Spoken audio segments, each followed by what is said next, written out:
আসসালামু আলাইকুম। রেক্সোনা কুকিংয়ে সবাইকে আপনাদের স্বাগত।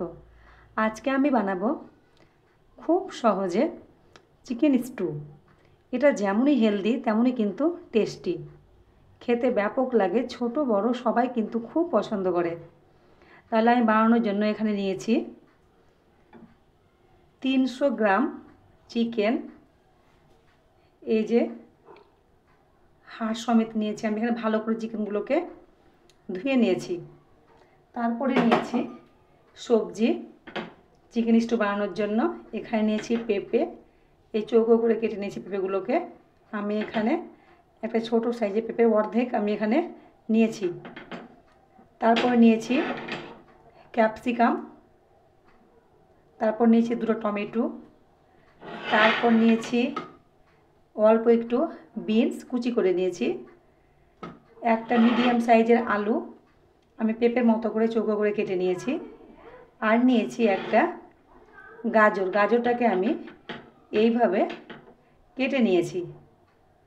আপনারা ইচ্ছা করলে বা চাইলে এটা কেউ ছোট বড় করতে পারেন, অসুবিধে নেই। তাহলে আসুন দেখে নিই চিকেন স্টু কীভাবে বানাই। আমি একটা এখানে ননস্টিকের কড়াই বসিয়ে দিয়েছি। এবারে এই কড়াইয়ে দিয়ে দিব 1 চামচ পরিমাণ বাটার। আমি এখানে বাটার দিলাম, আপনারা যদি চান তবে এটা সাদা তেলেও করতে পারেন। এই বাটারটা গলতে শুরু করেছে। এবার আমি এর মধ্যে দিয়ে দিব গোটা গরম মশলা নিয়েছি, দারচিনির টুকরো, কয়েকটা ছোট এলাচ, তারপর নিয়েছি লং এবং 8-10টা গোটা গোলমরিচ দিয়ে দিলাম।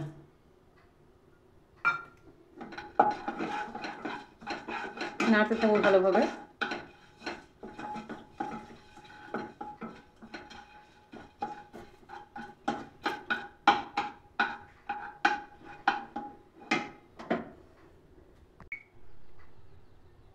বাটারটা গলে গেছে। গরম মশলা দেওয়ার পরে আমি এবার দিয়ে দেবো একটা পেঁয়াজ কুচি।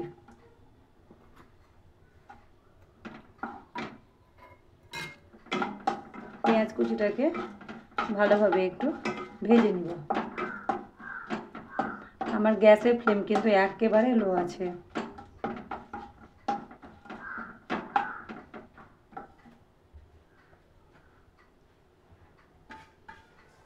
এবার দিয়ে দিলাম 1 চামচ পরিমাণ আদা ও রসুন কুচি লম্বা করে কেটে নিয়েছি। আদা রসুন এবং পেঁয়াজটাকে ভালোভাবে ভেজে নিব। পেঁয়াজটা প্রায় ভাজা হয়ে গেছে। এবার আমি দিয়ে দিব সে ধুয়ে রাখা চিকেনগুলো।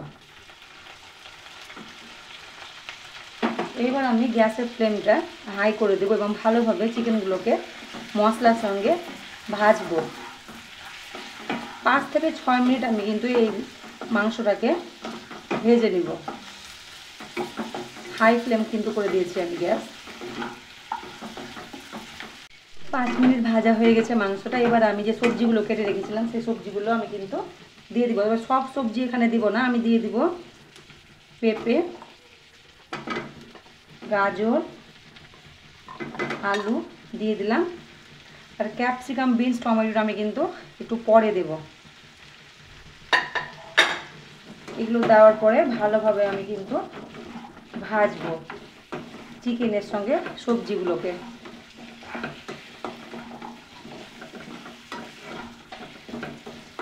আমি গ্যাসের অন্যদিকে গরম পানি বসিয়ে দিয়েছি, যেহেতু আমি এখানে গরম পানি অ্যাড করব।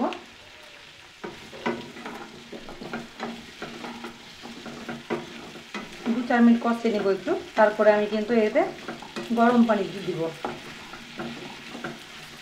গরম পানি দিলে কিন্তু রান্নাটাও বেশ ভালো লাগে খেতে, তাড়াতাড়িও হয়ে যায়। তো সবসময় আপনারা চেষ্টা করবেন কিন্তু যে কোনো সবজি রান্না করবেন গরম পানি দেওয়ার।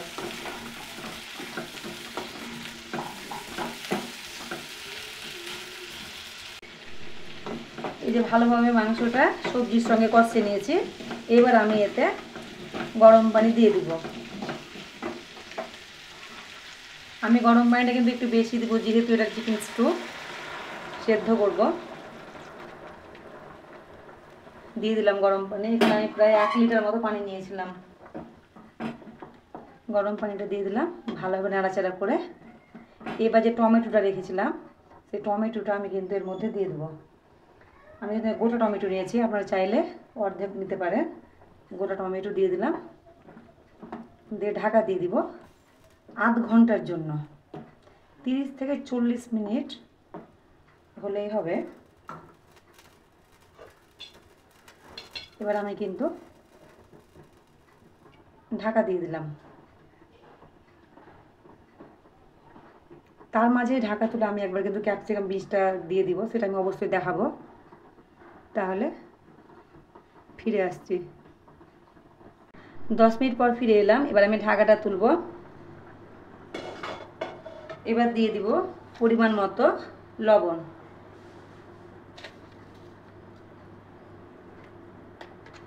তারপর যে ক্যাপসিকাম এবং বিনসটা কেটে রেখেছিলাম সেগুলো এতে দিয়ে দিব। ভালোভাবে নাড়াচাড়া করে আমি আবারও এটা ঢাকা দিয়ে দেবো, কিন্তু একদম 25-30 মিনিটের জন্য। আমি টোটাল এটাকে সিদ্ধ করব 40 মিনিট মতো। নাড়াচাড়া করে নিলাম। এবার আমি আবার ঢাকা দিয়ে দিব। আর ফ্লেমটা গ্যাসের কিন্তু আমি মিডিয়াম টু লো রাখবো, হাই ফ্লেমে করব না, তবে সিদ্ধ হবে না, পানিটা এবং শুকিয়ে যাবে। তার জন্য আমি মিডিয়াম টু লো ফ্লেমে করব। ফিরে আসছি 25-30 মিনিট পরে। 25 মিনিট পরে ফিরে এলাম। এবার ঢাকা তুলে দেখব। এই যে কতটা সুন্দর হয়েছে সিদ্ধ, দেখতেই পাচ্ছেন। আমি একটু দেখাই।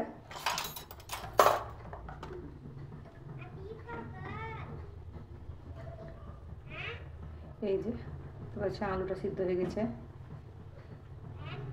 গাজর দেখায়, এই যে সিদ্ধ হয়ে গেছে।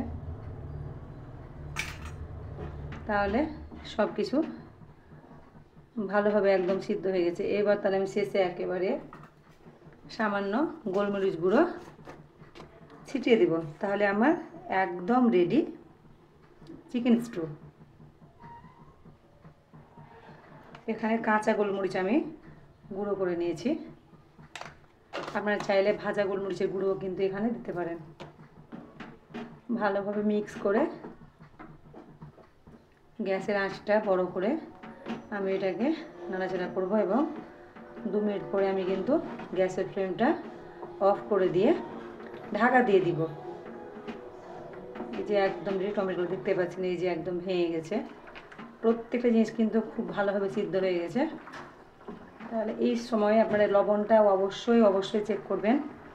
যে যেমন লবণ ঝাল ভালোবাসেন সেই হিসেবে লবণটা আপনারা কিন্তু দিবেন। আমি এখানে লবণ পরিমাণটা একটু কম দিয়েছি। তাহলে আমার একদম রেডি। আমি সার্ভ করে দেখাচ্ছি। এই যে তো দেখতেই পাচ্ছেন কত সহজে এবং কত টেস্টি এবং হেলদি চিকেন স্টু রেডি হয়ে গেল। এটি সার্ভ করার জন্য একদম রেডি। আপনারা কে কে ভালোবাসেন চিকেন স্টু খেতে অবশ্যই কমেন্ট করবেন। আমার ভিডিওটি আপনাদের কেমন লেগেছে অবশ্যই লাইক, কমেন্ট, শেয়ার করবেন এবং আমার চ্যানেলটিকে সাবস্ক্রাইব করবেন। Thank you.